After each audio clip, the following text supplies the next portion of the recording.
Hey, Jen.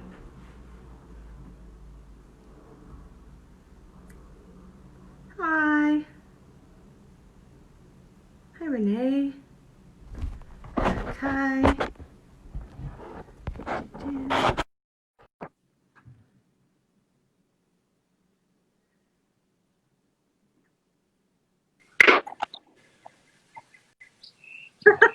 If let me turn this up. If this isn't proof that Facebook needs to not exist, I don't know. I don't know what. I have no idea why it's behaving like that. I'll sit down in a moment, but I figured I would first of all wear your favorite T-shirt. Shut up, liver. You're fine. And I figured we'd change things up a little bit and show people how to make a nice spicy Mexican beer. Oh, I love it. Should we make a little michelada? Okay, but I just have a Caesar because I'm Canadian. Hey, all good. All good. Yeah, we need a drink after that. But anyway, so this is michelada, so spicy Mexican beer. What you do is you take this little tahini sombrero thing, you put it in here, rim it. You lime it up first, and then what you do is you add a bunch of ice, and the ice is melting. It's been out there for like 15 minutes while we figured that out, but hey, whatever. And then you add a bunch of tahini to it. I like to do a lot of tahini. This is what gives it the spice. This is really, really, really good stuff. And then you take your clamato. And by the way, this stuff, it says right here, it's only 60 calories per 8 ounces. So we'll get about 600 calories in today since we're starting at 1 p.m., which is fine. And then you can take your choice of Mexican beer. I fittingly just chose, a good old Corona because, we're all in health. But so you take your beer, you pour it in with your Clamato, and then just take your knife or your spoon, mix the two together. And now you have one absolutely delicious spicy Mexican beer. Perfect. Cheers. Well, cheers. Happy Sea Turtle Day. It is Sea Turtle Day. I actually just posted a sea turtle thing from Costa Rica. And when we were down there in Ostional back in October of 2018, it was just an awesome experience. It was just, there were tens of thousands of sea turtles on the beach, all laying their eggs on top of each other and all that stuff. It was really cool. Is that when you went with the family? Yeah. So, and when I went down there with the Casagrandes and Paul Wildman, this awesome hotel. To me, this hotel is like the perfect balance between man and nature. Hotel Capitan Suizo. They're in Tamarindo, Costa Rica. You fly into Liberia, and then take about an hour shuttle to the resort, or drive, whatever you want to do. But yeah, no, it's just amazing. It's just there's monkeys just traversing the canopy as you're sitting there eating breakfast, and there's birds all over the place. Some armadillo. There's cats all over the place, iguanas and such. I mean, it's a beautiful blend of man and nature. That's awesome. Well, that sounds wonderful. Oh, by the way, I guess we should start off by introducing ourselves for anyone that doesn't know me. I'm Rachel. I'm from our Vancouver. And this is Sean. Sean, I'll let you introduce yourself. You don't need me. Hi, everybody. I'm Sean. I'm the founder of the Beacon Collective, and we do all sorts of film work. We try to do film work all over the world. There's a few continents we still have to hit, but there's a bucket list, and I have this philosophy that if someone asks me, "Have you ever?" the answer is never no. It's either yes or not yet. That's how we like to think. Great way to live. Yeah.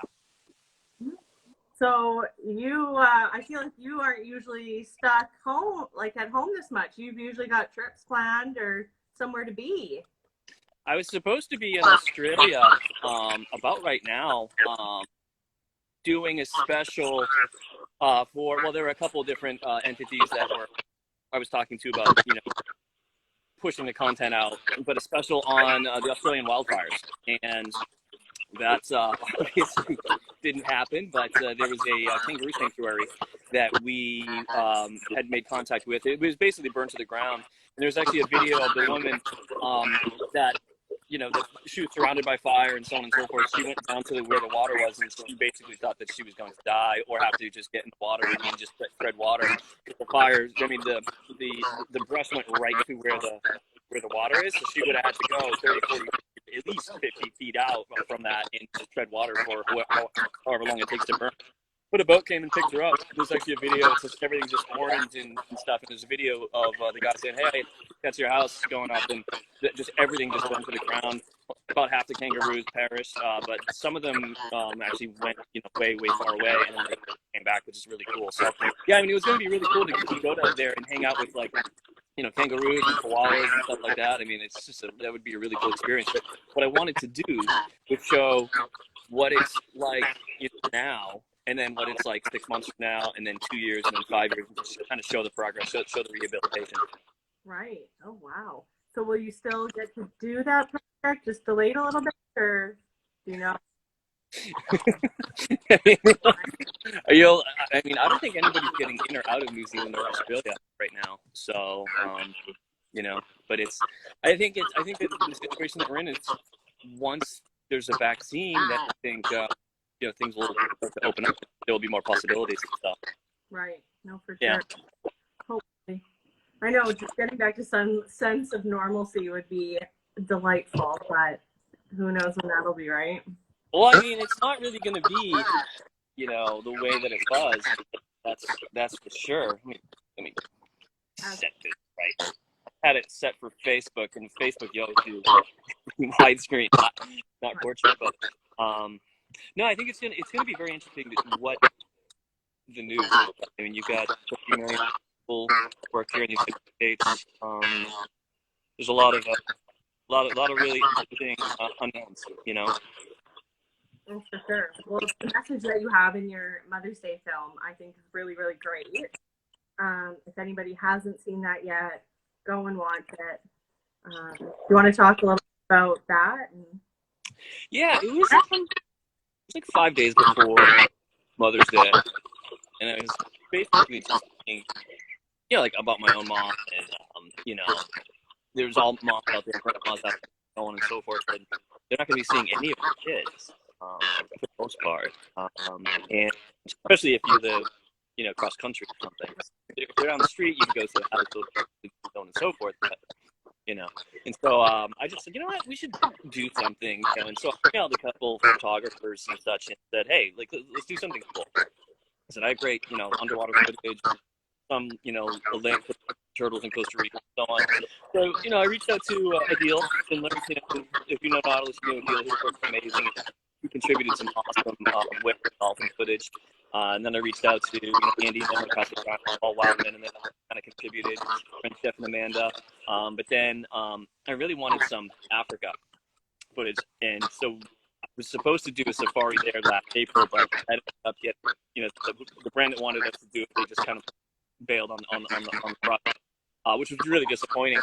And so I reached out to Shannon Wild and Russell Laughlin, and they delivered some awesome, oh yeah, footage of hyenas and lions and just really, really cool stuff. So it was a really cool blend of things, and the whole point of it is every animal, for the most part, that you see in there is a female and is a mother. And there's two humans there as well, mother, mother-in-law, and that's good. It was a really cool, really cool thing to put together. It just came together in 5 days, and what's funny about it is I did it for a couple of reasons. Number one, for the moms. Number two, to show the world an example of what great work people can do when they can come together and they can come together very, very quickly. But number three, I just kind of saw it as an opportunity to show the networks what can be done remotely with only existing footage, so on and so forth. And last week's failed Facebook, Instagram Live. Here we are again. It's like Groundhog Day, only I'm not sorry. what was I saying?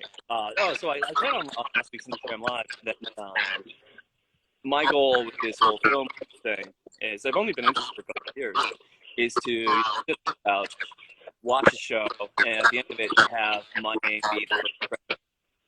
And I saw this as an opportunity, this Mother's Day film, to demonstrate to the network, just provide some leadership, like, hey, because what happens in most crises, and I have about 20 years of experience in consumer products on the sales and marketing side.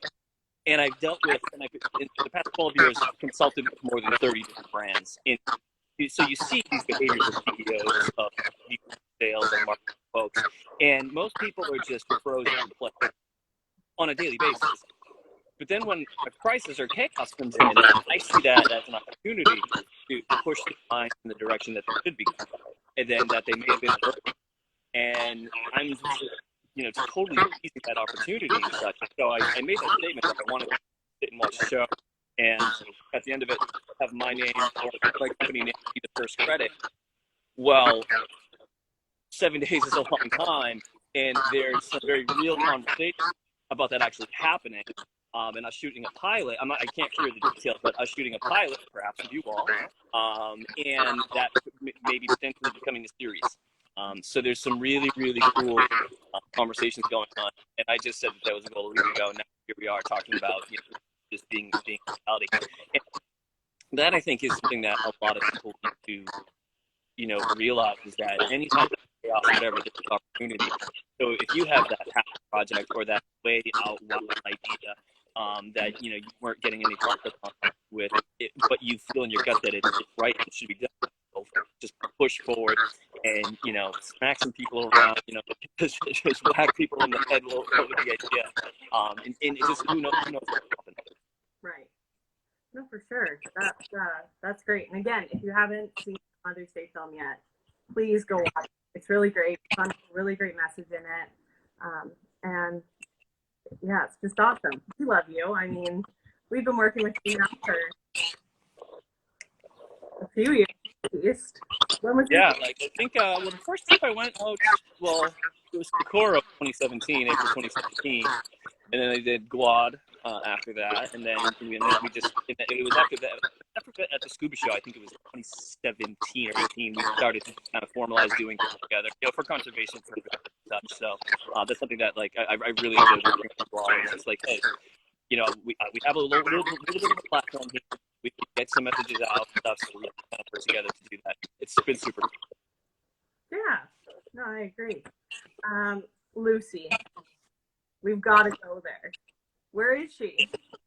Well, okay, so I have a theory, and now going at the same exact time, 3 years in a row. I was also out there in August of last year, but mid to late October, 2 years in a row. First year I didn't see Lucy.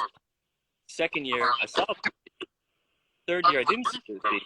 She was pregnant last year, and typically with the White Sharks, they pop every other year.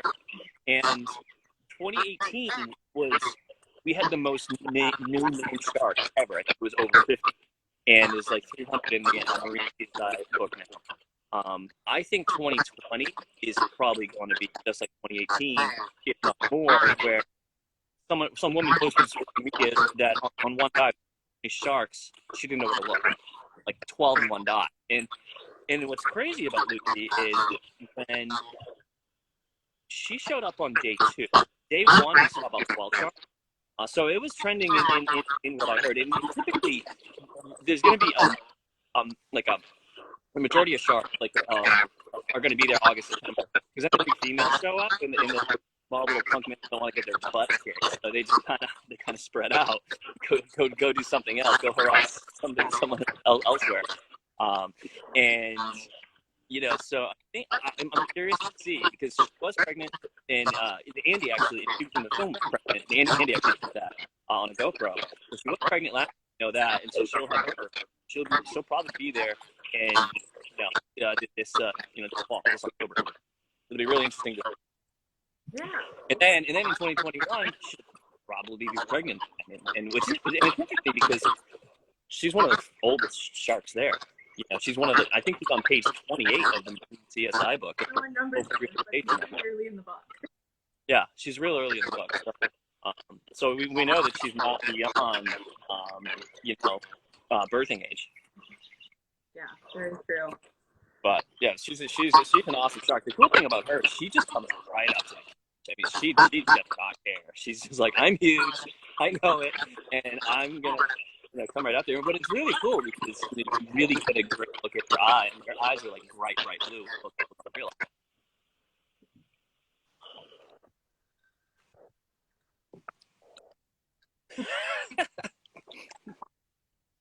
Drink break. It's funny. I'm joking with people. I'm like, so once this is all over, are we just gonna skip AA and just go straight to rehab or what? It's funny, drinking and driving. It's like a big no-no, right? Yeah. And no one messes with that. But drinking and diving, it's insane to me how much divers drink. Like on these trips, I mean, you're at Socorro and you're going to be in the water at 7 a.m. and these guys are drinking, like just pounding tequila and scotch or whatever it is until 12 at night. And then you see them at 7 a.m. and you're like, but they go. It's crazy. Here, I'm going to go dive at 100 feet with these crazy currents, and all of these animals are Roca Partida. But yeah, I don't know. I have never figured out why drinking is such a big thing in the dive industry, but here we are drinking on a Latin September. That's true, but I've got nowhere to go and nowhere to be, so. Yeah, no driving needed. I know, I can see Jill laughing at us there. Yeah. By the way, I got an email from Mike early in the week, and he was telling me that he's actually trying to secure COVID tests. Did you know this? Mm-hmm. I was blown away.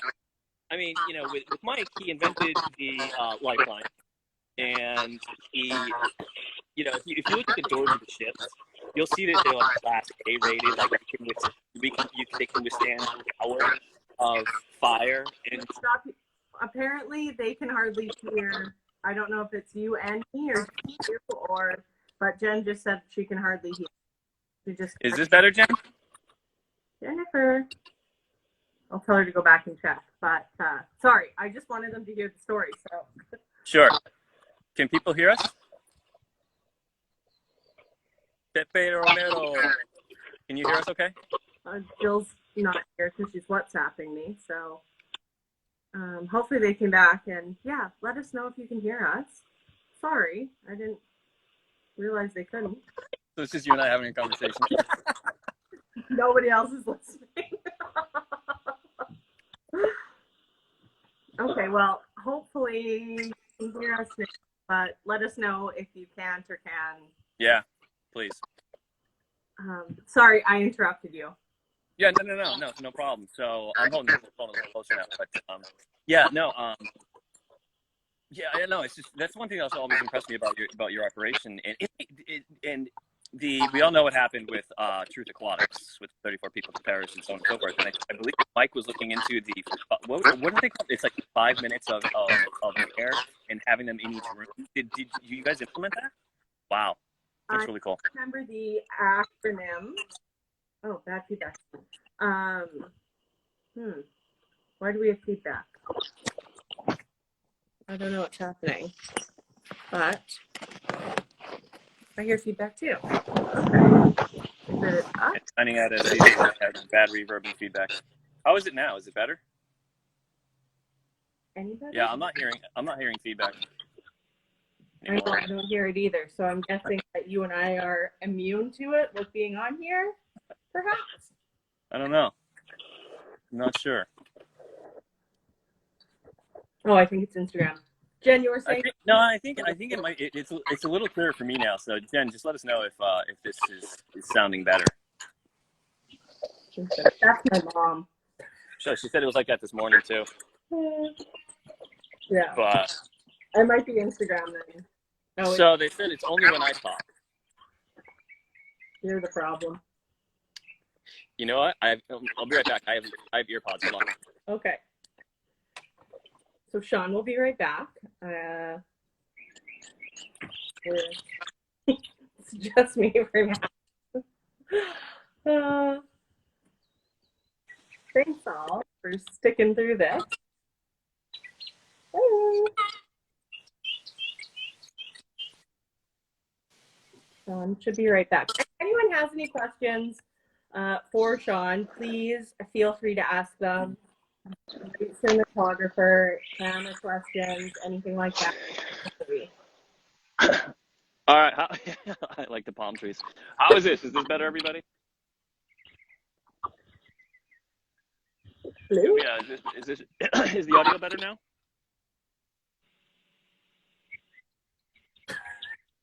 Hopefully. Oh, I see a bunch Probably. of, so maybe that's a good sign. You see a bunch of what? There were a bunch of hearts coming up, so maybe that's a good sign. Okay. Yeah. Someone just type in yes, it sounds better if it does. So just so we know.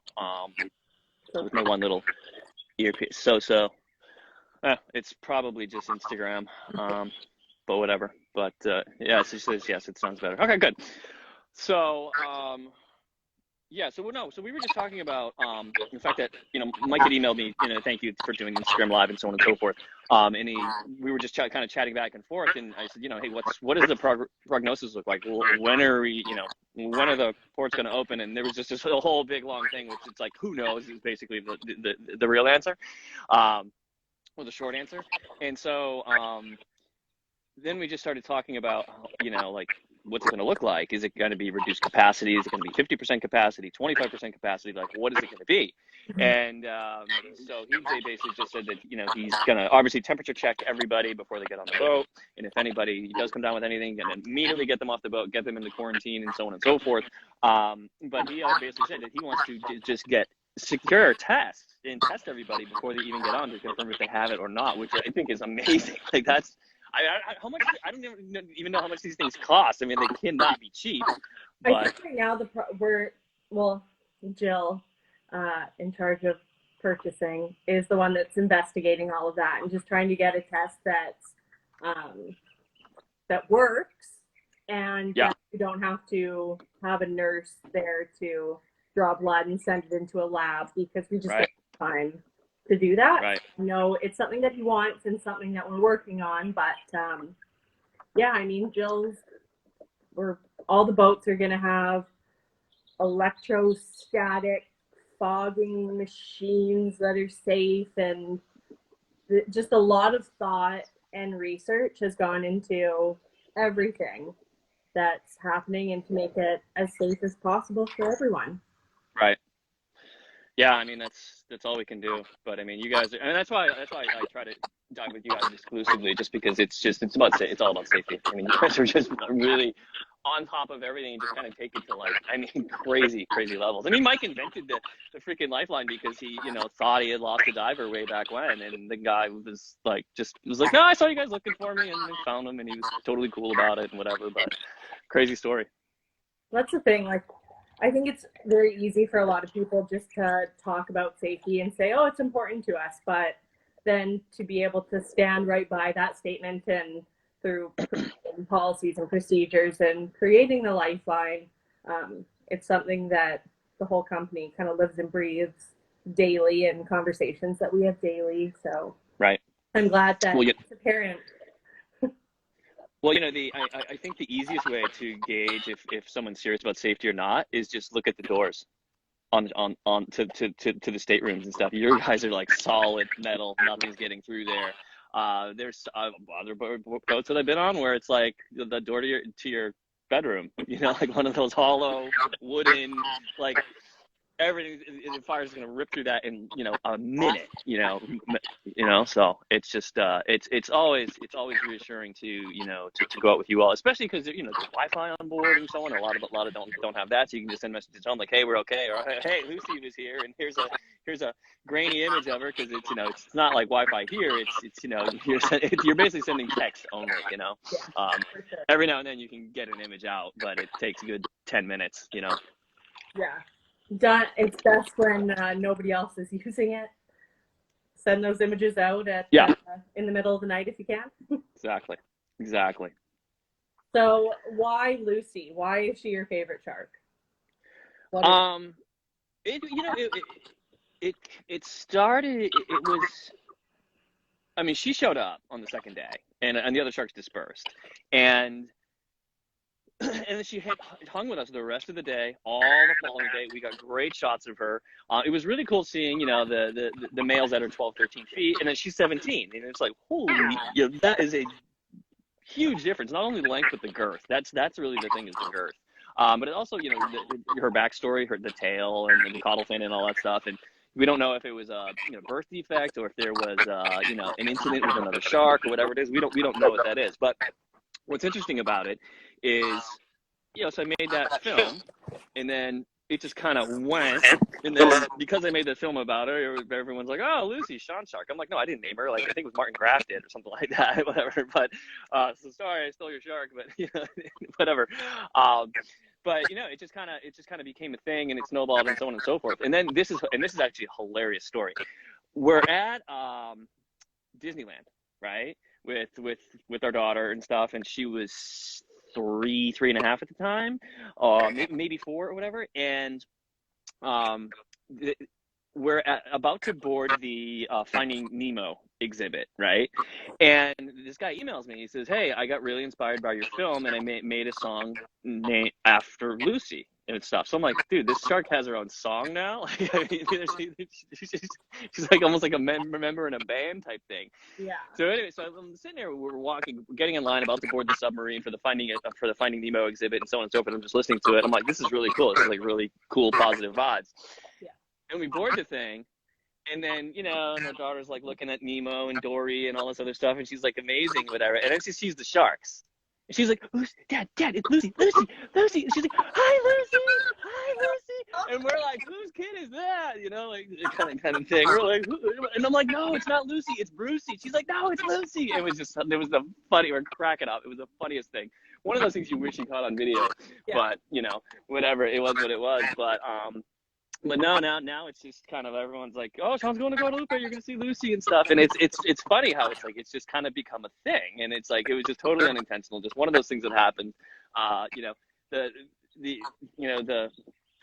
the planet presented itself to you in a certain way at a certain time, and you just roll with it, you know, and that's what was fun about it. So, but yeah, I'm really looking forward to, you know, to going back and seeing her again and filming her again and stuff like that. But you know, but there's no guarantee, you know, there's no guarantee that, you know, that she'll be, I mean, she'll be there, but will she be there with your ship, you know, because there's 2, 3, 4, sometimes 5 others. So she may be there, but she may be like, you know, 300 yards over there, you know, so. Exactly. That's for sure. Well, eventually we'll have to get you and your daughter out there on one of the. Yeah. Oh, yeah. No, just cut off for a second. No. I was actually thinking about that, and you need to be there too. When we bring her, you need to be on there too. Deal. Auntie Rachel. I love Guadalupe. Who doesn't? I know. Yeah, I mean, it's you know, if we do the pilot for that thing that I was telling you about, we may do it at Guadalupe and such, which that would just be awesome. And really, they're looking for a fresh story on Guadalupe. And it's totally open to ideas, because it's been done so many different ways, and a lot of it's kind of very bro-y and very just, you know, just shark breaches and teeth and so on and so forth. But I want to talk about the island holistically. Yeah. Like when you show up, and you know, and if it's a clear sunny day and you show up at the right time, right around sunset, that is just an experience that you can't even put it into words. You just have to experience it. Everyone goes up at the top deck, and it's just like, wow, like the island itself is spectacular. Yeah, it's, I mean, what is it, 4,000 feet high? Sure. I think it's almost a mile high or something. It's like it's up there. I mean, I'd have to check the drone data, because I mean, the drone data, actually, the drone max is out at like 2,000 feet, and I wasn't even close to to the top. Oh. So. I love it. I love how the clouds can roll over at the top of it too, and it's, oh god. I like taking the drone through the clouds. I mean, FAA regulations, you know, they don't allow you to do that and so on and so forth, but that's Mexico. We're not in the United States, so can't get arrested or whatever right now. But I mean, there's no planes, helicopters, or anything out there. There's literally nothing and such. And so it's just a thin layer of clouds. You just go right up through it and then back down. That's a really cool shot. Really, really cool shot. We've got an answer. It's 4,100 feet high.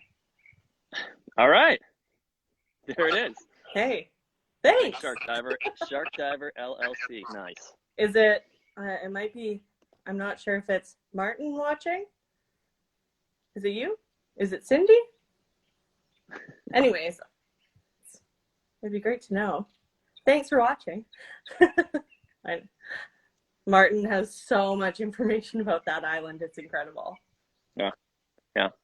I mean, and there's just that's the thing is there's so many great stories about it, and a lot of them don't get told, and so I just think that there's an opportunity too, because like with the shark shows and stuff like that, and the Shark Weeks and Shark Fest and so on and so forth.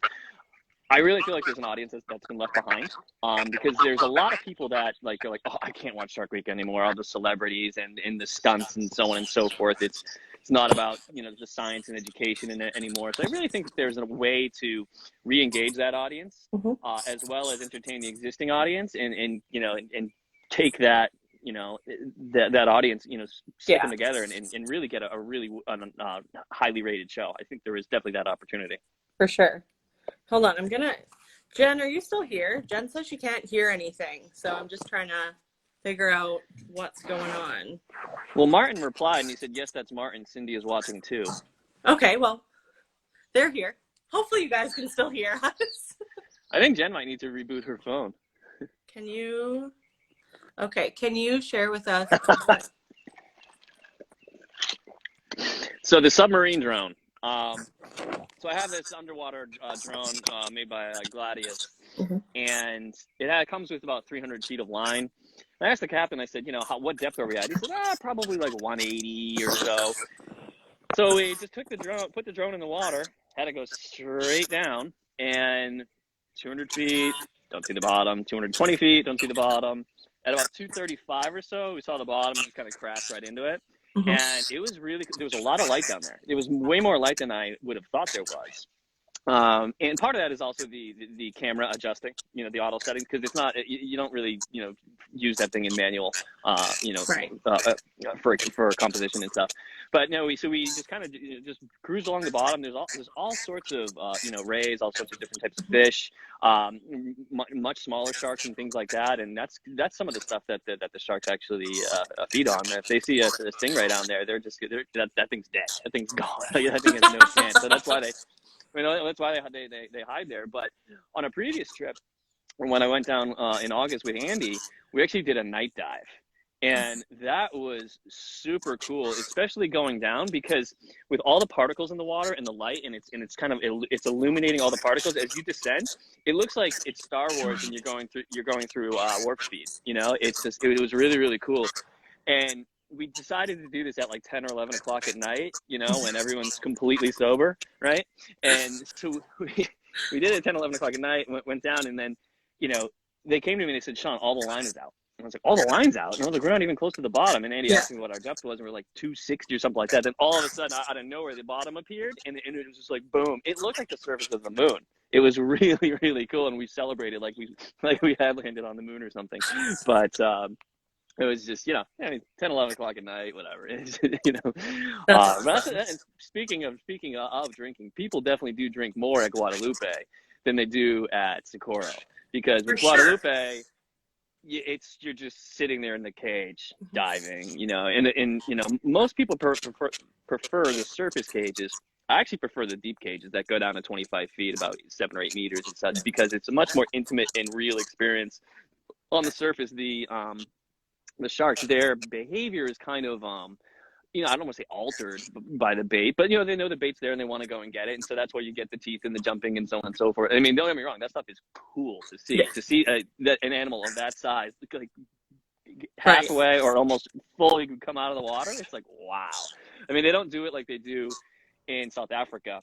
Right. Like in South Africa, the waters are murky usually, and just not what you want to be playing in and such. But here, I mean, the visibility can be 200 to 250 feet, and there's bait on the line, and the sharks, they're very smart. They know, okay, this is fairly easy to catch, especially when a certain, one wrangler is wrangling and the other one isn't, because some wranglers are better than others, as we all know. I'm not good. No.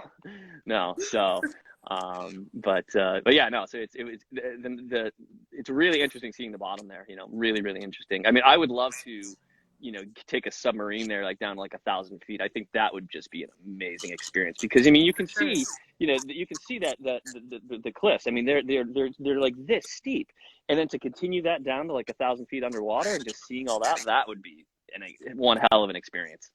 See what actually happens down there. Yeah, exactly. Stay down there for like 4 or 5 hours and just chill and just let the scene unfold around you. You know, whatever's going to happen. You know, that I think that'd be awesome. But I mean, speaking of that, like with Blue Planet 2, Yep. you know, usually on like those types of episodes when they're gonna do like the deep episode, it's like okay, it's, how good can this be? That episode was amazing. Like that, I think was my favorite episode. I don't know if you remember this, where they went down to the bottom, and that's where they had the 6 gill sharks, like those Oh, okay, 20 footers, and they were like bumping into the submarine and stuff. It was like, yeah. oh, okay, like we're 4,000 feet down, and we can't just, you know, Yeah, if something exactly. happens. But you know, and then that was also the episode where they found that I can't remember what that lake was, but it was toxic to those sea snakes and stuff. And so, and if they stayed in there too long, they would, you know, just you know, die of toxic shock or whatever it Right. is. I don't know. So, yeah. Really cool. So much more to figure out in this world, that's for sure. Well, I mean, we have, I think I heard the other day, we've mapped all of the moon, all of Mars, and like 5% of the ocean. You know, like there's so much we Really? don't know. I mean, there's new species that are discovered all the time. You know, and Mm-hmm. it's just really cool, really really cool. Yeah, that's for sure. Okay. So, what do people want to know? Anybody have any questions? I know.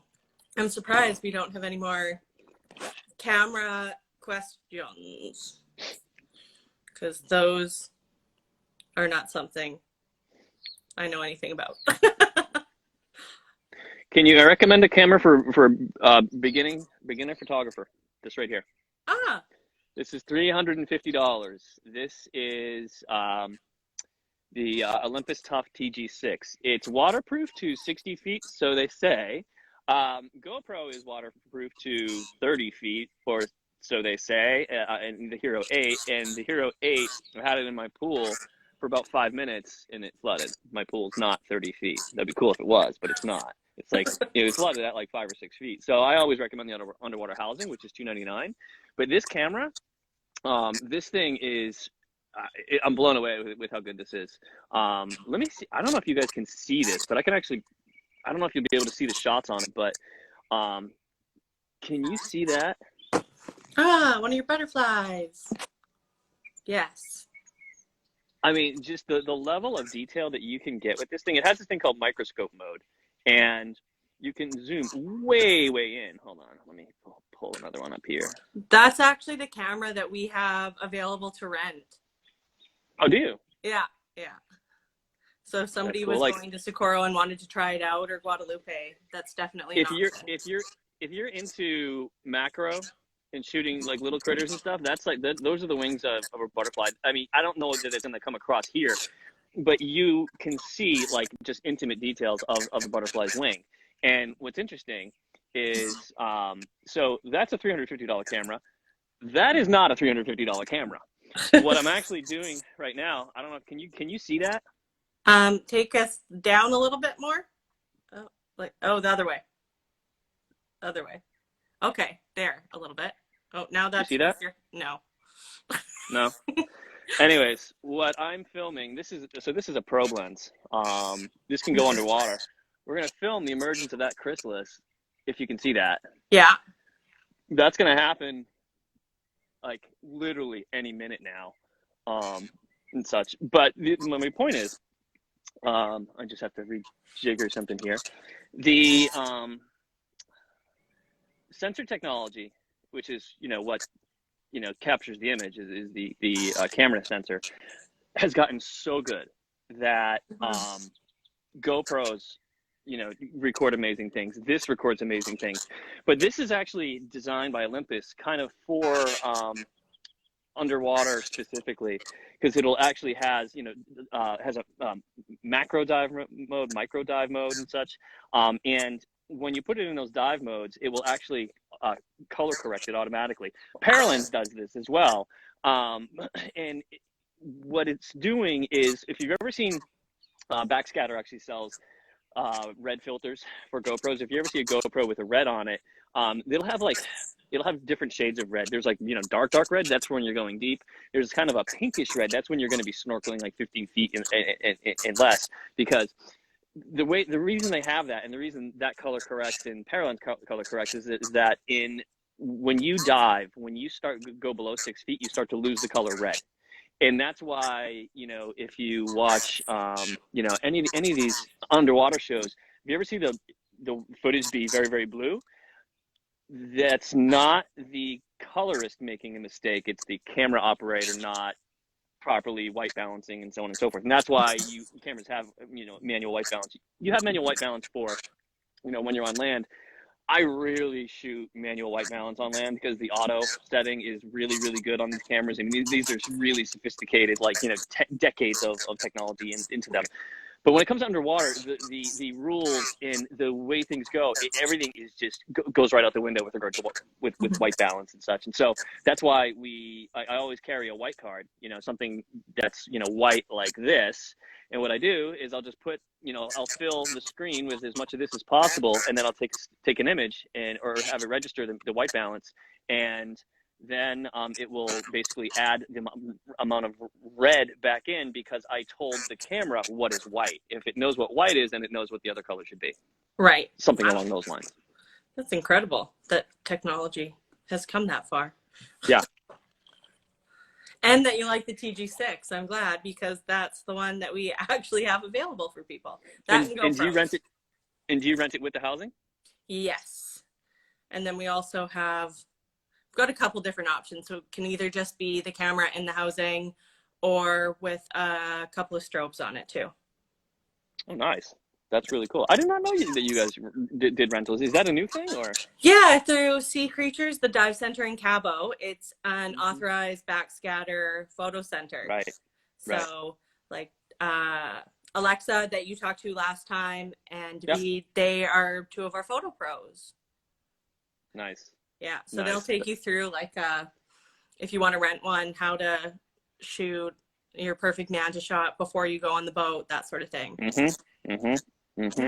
No, that's good. I believe this has manual white balance as well, but the color correcting that it does on its own is pretty darn good. I mean, you have to do it better than what is built in. You would have to have a lot of experience and knowledge of photography and so on and so forth to beat that camera's guess, you know, because that's essentially what you're doing. You're taking a guess when you have it in manual mode, or if you have it in auto mode, you're letting the camera guess for you. And so sometimes, and some photographers like Andy, he likes to you know, kind of toggle between the two. Let the camera do its best guess, then he does his best guess, and then, you know, you kind of compare the two shots. You know, it's just kind of a cool thing to be able to do. For sure. No, that's really neat. That was a good question. Thank you for that. Jen wants to know about the butterflies. The butterflies. Well, that one is going to emerge. We've had a few things going on here. So this one, can you see that? Yes. I don't know if that one's going to make it, because the chrysalis fell. And what I did was I just took a little super glue gel, and I fused it to that. And so I don't know if it's going to come out. That one doesn't look as healthy as the others, but I'll actually get a little something for you guys here. Hold on one second. Hold on. Come here. No. Come on. I'm going to have to do a little operating later. You've already done one butterfly operation, haven't you? Yeah. So you see this guy? See his wing like flapping there? Yeah. This guy, he's the one I posted an Instagram story of, where he said, I can't fly. For whatever reason, he can't fly, and I've been trying to, you know, get him on the milkweed and such, and he's been flopping around the yard, and in the process, he ripped his wing. So not too hopeful for this one, Yeah. but it's whoops. See, come on, yeah, he's in rough shape, and it's a male. You can see it's a male because you've got two spots there, right there. The females Okay. don't have those. The females don't have those. But we've actually, that one that I'm recording on the red, that one will be the fourth one to hatch today. Wow. Assuming the one that I just showed you with the super glue hatches. Okay. And it isn't dead, because sometimes the impact can kill them, So we'll see. But no, we've got about 40 milkweed plants here, and like when we knew we were going to be going into quarantine, I was like, okay, well, how do you entertain a 5-year-old? Okay, so I was like, hey, butterflies, that works. I mean, Perfect. she thinks it's once they emerge from the chrysalis and so on and so forth, she wants to pick them up immediately. I'm like, no, they need to dry their wings for about 4 to 5 hours. Some actually take off after about 3, but that's rare. Usually it's 4, 5, 6 hours. Then they'll attempt to fly, and sometimes they fly on their first attempt. Others it takes them a little while, and so the ones that take a little while, she'll take it from here over to the milkweed so it can get some nourishment and so on and so forth. And but the very first one that hatched, she had it in her hands like this, and it just kind of went off. It went. It was like the closing scene from Forrest Gump or something with that butterfly. That's amazing. She was so excited. So it was cool. But yeah, no, I'll actually show you some of these. But this is, and for those that don't know about milkweed, these are all the plants. Okay. And there's different colors. There's like yellow and whatever, but there's really pretty, reds and oranges and such. And oddly enough, like this thing is a milkweed plant, but it's more like a tree. As you can see, that's by the pool equipment, and I clearly did not plant it there. It's just kind of somehow made it there on its own, and one of the seeds landed there. It never gets Great. water, Oh, and I don't know. It's just like just lives. it's like the Jose Canseco steroid version of milkweed, whatever. But So what are you shooting them with? A mix? what I'm shooting them on is the red camera. That's the red 8K. And I actually have there's two versions of the red 8K. There's the helium and there's the Monstro. The Monstro is a gigantic sensor. And it is so much so that a lot of lenses can't actually cover all of the sensors. So you'll get, kind of like right here, it'll be right here, and then right down here, it'll be black, because literally the sensor's so big and it's only providing this much of an image. So it just blacks that out. So what you actually on the Canon 16 to 35, which is a very common diving lens, and the Canon 11 to 24, that's another very common underwater lens. You'll get so on the Canon 16 to 35 and Canon 11 to 24, on the 16 to 35, I have to zoom to about 21 millimeters to have it cover the sensor, to get rid of that, the blacks up here. On the 11 to 24, you just punch it in just a little bit to about 13 millimeters and such. I like that lens because it's just so open and you just see so much. But it is soft in the edges, like right out here. So it'll be a little softer. What soft means is it's kind of blurry, and it will distort just a little bit. But to me, because you see so much more, it's totally worth it, and like in open water, open ocean, that and fisheye lenses, those are great. Rob Duncan from Backscatter, like that guy is like the fisheye king. Like he just loves fisheye. And like every time I talk to him, like, what do you shoot on with fisheye? I mean, there's really some really, really cool things that you can do with fisheye lenses. You have to be into that though. But my thing is, I just want to capture the experience for what it is and have the viewer see what I saw, or what I saw through the viewfinder. And that's actually an interesting thing, is every single one of us is a cinematographer. Every single one. We either view through the viewfinder or we view from right here. Okay. And along those lines, there's so many times where I think I have a memory of something, and I do have a memory of it, but it's from my footage. I don't really clearly remember the moment because you're focused on getting the shot, right? And so there is that element that you kind of that you miss and such. So, it's now what I've been learning to do is just frame it up. If it's not moving, just kind of poke my head up and whatever, and then every now and then just look back, make sure everything's still good, and then just kind of enjoy the moment and get the best of both worlds. Wow, That's good. Wow. So you don't Yeah, use a fisheye that often? well, if I wanted to use a fisheye on that camera, Yeah. I'd have to drop it down to like 4K because Okay.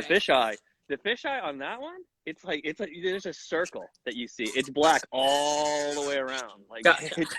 it's crazy how that, and it's a Sigma 15 millimeter.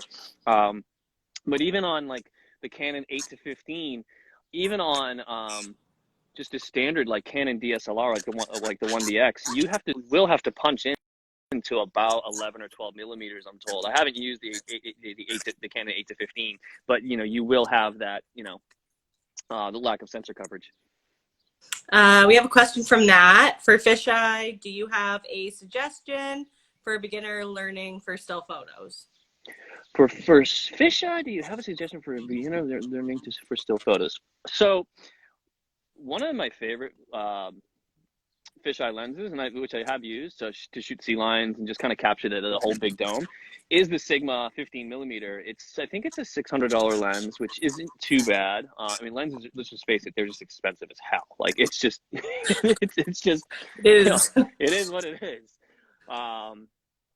Someone will say, "Oh, how much is that lens?" And someone will say 2,000. Someone will go, "Oh, that's it?" It's like, okay, but no, I mean, I, elaborate on the question if you can, in terms of what suggestions, what are you looking to get out of it? What do you want to know? What tips are you looking for? Because with fisheye, again, what it will do is it will bend the sides and the edges. Like for me right here, I won't be bent. I'll be just totally normal. But as I go here, like my fingers would be stretched and things like that. So that's just the thing with fisheye. And that's why I shoot mostly on the Canon 16 to 35, because everything is straight. It's a rectilinear lens and such, and so it won't bend it won't have soft corners. It won't bend the edges and such. But like I said, sometimes it will shoot on the 11 to 24, which is sort of kind of like a fisheye. It's a kind of if you mated like the Canon 16 to 35 and the 8 to 15, it's kind of like the two, because it does have some lens softness and it does distort out here, but it's so freaking wide open that you just get so much in the frame that isn't bent or distorted. Especially when you go from like shooting 1080 to 4K to 8K, because people think, oh, 1080 to 4K is like a factor of 4 or 2 or whatever. Like I'm talking 1920 by 1080. It's actually a factor of 4.5. And 4K to 8K, people think it's 2 times. No, it's 5 times. Right. Because what you're doing is you're multiplying 8,000 by 5,000 pixels, and then 4,000 by 2,000 pixels, and 2,000 by 1,000 pixels, and it's you multiply those together and then divide one by the other. So 1080s like this, 4Ks like that, 8Ks like this. Right. And when you put an 8K with like 11 to 24, I mean, you just get like so much of the periphery in the shot, which is super cool. I took it to the cenotes, and if you guys look at my Instagram videos, God, maybe 10 to 20 posts down, you actually see some of the cenote footage that I shot on that, and it is incredible. That's awesome. Just how much you get in the frame. I actually have this one formation at Cenote dos Ojos, which is where Journey into Amazing Caves was filmed, years and years ago. I didn't film it, I wish, on IMAX. And there's this one formation that I shot with a GoPro Hero 3, the Canon 1DX in 4K, and then that. And I'm going to put a mashup together to show 1080, 4K, 8K, just so people kind of get the thing. Yeah, that'd be really cool. And it's ridiculous how much more you see with that 8K than even the 4K. I mean, it's crazy. It's crazy how much more information you get in there. But the downside of that is you're spending a ton of money on hard drives. I mean, I have like 50 terabytes of hard drive footage, and a 5 terabyte drive is like $200. So that's $2,000 worth of hard drives right there, and that's just from the Red. Then there's my Canon, and then there's all my old stuff, and it's just the hard drive space. And well, and that takes on the computer, it takes 4 or 5 hours to transfer, off the card onto that and such. And the cards that I use for this are 960 gigabytes, so call it 1 terabyte. Right. So Yeah, it's a lot to transfer, and so it's just when you're out there filming, people think, oh, you're just going to dive. This note is you leave at 8, you'll be back at 1 or 2, right? You get back at 1 or 2, then you got to rinse your gear, you got to charge your batteries, you got to offload the footage. You're not done till 9, 10 o'clock at night. Like it's a Right. full day. It's a full day, full on. But then, like with Guadalupe and Socorro, you're diving all day. Yeah, Right? exactly. And so, you start diving at 7 p.m., you end at like 4 or 5 o'clock. I mean, you're up till 10, 11, 12, offloading footage. Wow. We not specified his question a little bit here. He has a lens. I'll just let you read it. I have a lens, I can't figure out how to use it properly. It just seems like a lens that I don't have use for on my Canon Rebel. Is it a Canon lens? Because if it's not a Canon lens, it's possible that the lens and the camera are not communicating. If that's the case, then autofocus wouldn't work, and you would have to basically manually control focus as well as manually compose the image. So everything would be manual if it's not a Canon lens and they're not communicating. Sigma and Canon, they work very well, but tell me what kind of lens it is. Okay, we'll let Matt come back.